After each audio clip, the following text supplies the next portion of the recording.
पहला क्वेश्चन क्या है, what is heating effect of electric current. तो heating effect of electric current कितने लोग बता सकते हैं? हाथ खड़े करो तो। दो आदमी, बस दो ही आदमी बता पाओगे। Heating effect of electric current दो इधर बता पाएंगे। चलो बताओ तो, तुम ही बताओ।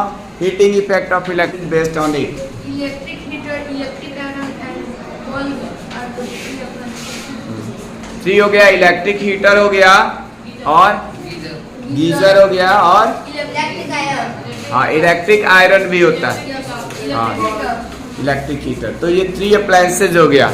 ठीक है, बैठ जाओ। इसमें जो इलेक्ट्रिक एनर्जी होती है वो हीट में क्यों कन्वर्ट होती है, कुछ बताया था। कंडक्टर का कोई एक प्रॉपर्टी बताया था जिससे, हाँ बताओ। The heating effect due to its conductor resistance. हाँ, रेजिस्टेंस। ठीक है, रेजिस्टेंस बताया था कि रेजिस्टेंस एक ऐसी प्रॉपर्टी होती है जो कंडक्टर में करंट फ्लो को क्या करता है, अपोज करता है। क्या करेगा? अपोज करेगा। ठीक है, बैठ जाओ। उसके बाद इसमें नेक्स्ट क्वेश्चन हम लोगों का था, हाउ डज इंसेक्ट ब्रेथ। यानी जो इंसेक्ट होते हैं वो कैसे सांस लेते हैं। सांस लेना और रेस्पिरेशन दोनों अलग अलग चीज होती है, पता है कि नहीं पता तुम लोग? सांस लेने में केवल गैसेस का एक्सचेंज होता है, यानी CO2 एक्सहेल करेगा और O2 इनहेल करेगा। जैसे हम लोग भी सांस लेते हैं तो ये किसी तरह का इसमें कोई न्यू सब्सटेंस नहीं बनता है, जबकि रेस्पिरेशन में क्या होता है, न्यू सब्सटेंस बनता है, वो केमिकल प्रोसेस होता है। ठीक है, उसमें हाउ डज इंसेक्ट ब्रेथ। अभी हाँ, कॉकरोच का ही बताओ। Cockroach have a small openings are called spiker and cockroach और थोड़ा have- लाउडली बोलो। Cockroach have a network of air tubes are called tracking. trachea. Trachea it's exchange gases. ठीक है, बैठ जाओ। जैसे इसने बताया कि जो इंसेक्ट होते हैं, इंसेक्ट में कॉकरोच जो होते हैं तो उनके बॉडी पर क्या होते हैं, स्मॉल ओपनिंग होते हैं। ओपनिंग समझ रहे हो ना, फाइन होल यानी छिद्र होते हैं। और उससे क्या होता है, उस होल्स को क्या बताया था, नाम क्या था, स्पाइरिकल्स। और वो स्पाइरिकल्स का जो नेटवर्क होता है उसको ट्रेकिया दिया हुआ है, तो वहीं से गैसेस का क्या होता है, एक्सचेंज होता है। ठीक है, तो इस तरह से वो ब्रीथिंग करते हैं। इसके अलावा है अर्थवर्म। अर्थवर्म में क्या होता है, अर्थवर्म के लिए, हाँ, अर्थवर्म का जो स्किन होता है मॉइस्ट होता है और स्लिपरी होता है। ठीक है, तो उससे क्या होता है कि उससे गैसेस का एक्सचेंज होता है, यानी उसी से वो ब्रीथिंग कर लेते हैं। बाकी भी कुछ, अब इंसेक्ट में तो इतना ही, दो ही लिखा जाएगा। बाकी जो है, जैसे हमने फिशेज का कहा, तो फिशेज में क्या होते हैं, गिल्स प्रेजेंट होते हैं। और गिल्स से क्या करते हैं, गिल्स के अंदर जो है ना ब्लड वेसल्स होते हैं और वाटर में ऑक्सीजन डिजोल्व होता है। उसी जो गिल्स के अंदर जो हमने बताया ब्लड वेसल्स, उसी से वो ऑक्सीजन को एब्जॉर्व कर लेते हैं। ठीक है, इसके अलावा मेढक है, फ्रॉग। तो मेढक में, मेढक इंसेक्ट में आएगा कि नहीं आएगा? अच्छा, वो किस में आएगा? रेप्टाइल्स उसको नहीं कहा जाता, एम्फीबियन कहा जाता है। ठीक है, रेप्टाइल्स जैसे हो गया, सांप हो गया, छिपकली हो गई, सब रेप्टाइल्स, मगरमच्छ। तो फ्रॉग में भी क्या होते हैं, फ्रॉग दो तरह से वो ब्रीथिंग करता है।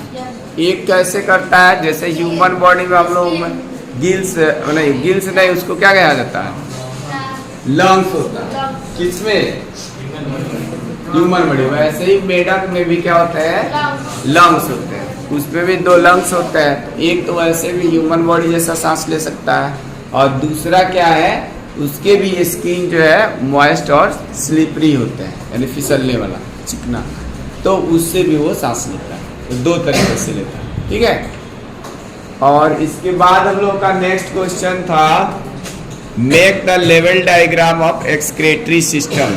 ठीक है, तो एक्सक्रेटरी सिस्टम में हम लोग का जो मेन ऑर्गन होता है ह्यूमन बॉडी का, वो क्या है, किडनी। कितने किडनी होते हैं, कौन बताएगा? दो। अच्छा, और वो किडनी का काम क्या होता है,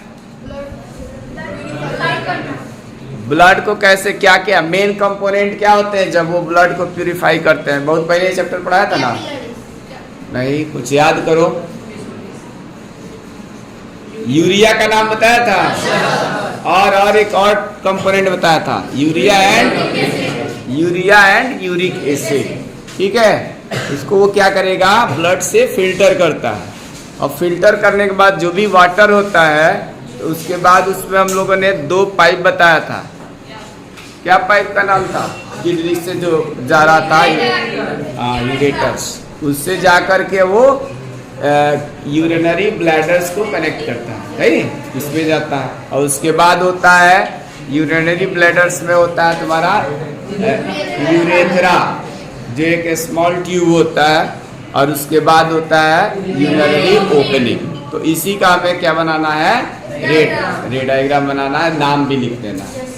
और एक लास्ट बचा ये अभी फिर है ह्यूमन हार्ट। ह्यूमन हार्ट तुम लोग बनाओगे आर्टरी और ऑरिकल और वेंट्रिकल्स करके, ठीक है। उसके बाद है right the function of stomata. Stomata का फंक्शन अब बताओ कितने लोग बता सकते हो, सिर्फ 2 लोग। एस्टोमेटा का फंक्शन अभी तो मैंने रिपीट किया था, 2 बताया था। एस्टोमेटा का फंक्शन बताना, कुछ नहीं याद है, बस यही 3 बच्चे बता पा रहे हैं। चलो भाई तुम बताओ। अच्छा तुम बताए थे इसके पहले, चलो अच्छा इसको बताना।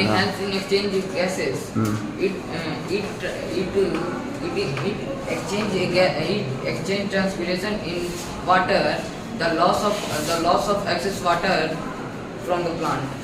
गुड। देखो 2 बातें, एक तो बताया था there is a small opening in the leaves of the plants and that opening is called stomata.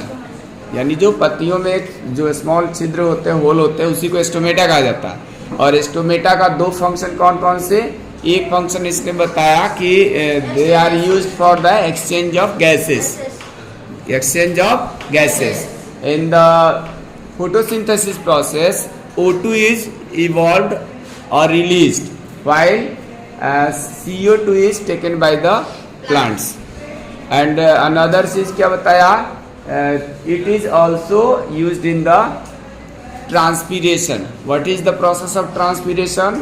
In the process of transpiration, excess water of the plant is lost by the leaves in the form of evaporation. ठीक है, यानी जो excess water होता है पत्तियों के द्वारा भाप बन के वो उड़ जाता है, उस प्रोसेस को क्या कहते हैं, ट्रांसपीरेशन कहते हैं। तो एस्टोमेटा का 2 फंक्शन, एक तो एक्सचेंज ऑफ गैसेस का हो गया और दूसरा किसका हो गया, ट्रांसपीरेशन का। ठीक है, बैठ जाओ। फॉर्मेशन जो होता है उसको न्यूट्रलाइज करने का काम, एंटासिड जो होता है इसका भी काम वही है। वो भी क्या करता है, जैसे हमने बताया कि हमारे स्टमक में हाइड्रोक्लोरिक एसिड होता है, जो कि जब हम लोग फूड इनहेल करते हैं तो उस कंडीशन में जो भी बैक्टीरिया जो होते हैं उसको या जर्म्स होते हैं उसको किल करने का काम करता है। इसके अलावा जो हाइड्रोक्लोरिक एसिड है वो फूड के डाइजेशन में भी हेल्प करता है। ठीक है, और उसी कंडीशन में क्या होता है, कभी कभी हम लोग के स्टमक में बहुत ज्यादा एसिडिटी बनने लगती है, तो एसिडिटी को न्यूट्रलाइज करने के लिए बेस की जरूरत पड़ती है, और उस बेस को हम लोग एंटासिड्स नाम से जानते हैं। अगर हम इसका यूज करेंगे तो जो ज्यादा एसिड का फॉर्मेशन हुआ है वो क्या हो जाएगा, न्यूट्रलाइज हो जाएगा। ठीक है, उसके बाद है magnetic effect of electric current. Magnetic effect के बारे में इसको भी किसी दिन, अभी जैसे थोड़ा जाना है कहीं, नहीं तो लाइन में करके दिखाएंगे। तुम लोगों से बताया था कि क्या करना है, एक जैसे कॉपर वायर ले लेना, यहाँ पे हमने कहा था कि एक सेल ले लेना। ठीक है, एक स्विच भी लगा देते हैं, ये प्लग वाला स्विच है, ऑन ऑफ वाला भी बनता है ना, इसे इस टाइप से बनाते हैं यहाँ पे, और ये है प्लग वाला। उसके बाद क्या होगा, जब इस स्विच को ऑन करेंगे, ये यहाँ पे डॉट लगा दिया तो ऑन है, अगर केवल ऐसे होता तो ये ऑफ है, फिर डॉट नहीं लगा होता तो ऑफ कंडीशन, ये लगा है तो ऑन है, इसका मतलब इसमें करंट फ्लो करेगी इधर की। और ये भी एक वायर है, ये भी क्या है, वायर। अब इसमें करंट पास करेगी, करंट तो दिखाई देती नहीं है, देखिए हमने तुम लोग को अमीटर दिखाया था लैब में, तो उससे क्या कर सकते हैं, कितना करंट पास करे उसको मेजर कर सकते हैं। और डिटेक्ट करना हो केवल कि करंट फ्लो कर रही है या नहीं कर रही है, तो यहाँ से हम लोग क्या करेंगे, जो गैल्वेनोमीटर दिखाया था ना, Yes, sir. तो उसमें अगर कनेक्ट करोगे तो वो डिफ्लेक्ट होगा, तो पता चल जाएगा करंट फ्लो करेगा। और करंट मेजर करना हो तो अमीटर से हम लोग मेजर करेंगे।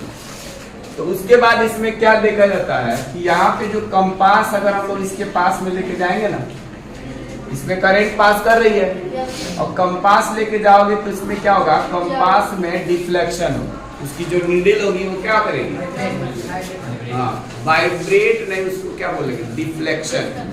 वाइब्रेट होता तो कंपन, और ये डिफ्लेक्शन मतलब इधर उधर घूमना।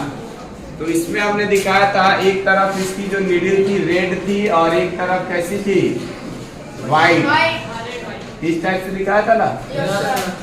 तो ऐसे बना हुआ था, एक साइड में रेड और एक तरफ, तो ये नॉर्थ पोल था और एक साउथ पोल था। ये डिफ्लेक्शन तभी होता है जब आसपास में कोई मैग्नेट होता है। मैग्नेट के पास ही जब हम लोग लेके जा रहे थे ना, तो कंपास में डिफ्लेक्शन हो रहा Yes, था, sir. तो उसको कहते हैं कि मैग्नेट के आसपास क्या है, मैग्नेटिक फील्ड डेवलप होता है।